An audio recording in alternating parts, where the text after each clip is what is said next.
Summer వచ్చిందంటే యూఎస్లో festival వైబే ఉంటుంది మొత్తం. ఎక్కడ చూసినా రోడ్ల మీద ఇట్లనే వెళ్తూ ఉంటే సడన్గా కలర్ఫుల్గా ఏదో గడ్డిలాగా ఇట్లా సీటింగ్ అంతా కనిపిస్తే ఏంటబ్బా అని వెళ్ళి చూస్తే అది ఐస్ క్రీమ్ పార్లర్.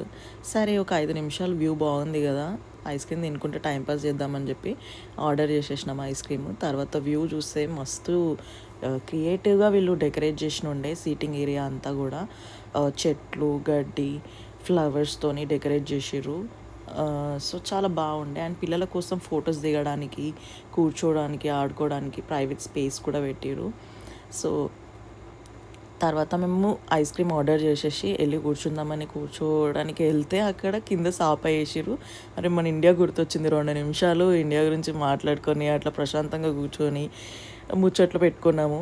అంతలోపు ఐస్ క్రీమ్ రెడీ అయిపోయిందని చెప్పి పిలిస్తే మా హస్బెండ్ వెళ్ళి ఐస్ క్రీమ్ తీసుకొని వచ్చారనమాట. సో తర్వాత కూర్చొని 2 నిమిషాలు ప్రశాంతంగా వ్యూ అంతా ఎంజాయ్ చేసుకుంటూ ఐస్ క్రీమ్ తిన్నాం. ఇంతకీ మేము ఆర్డర్ చేసిన ఐస్ క్రీమ్ ఏంటంటే coconut cookie ice cream. Ice cream మీద కోకోనట్ కుకీ క్రష్ చేసి పైన విప్పింగ్ క్రీము చెర్రీ పెట్టిరు. చాలా బాగుండే. యూఎస్లో ఉంటే ట్రై చేయండి.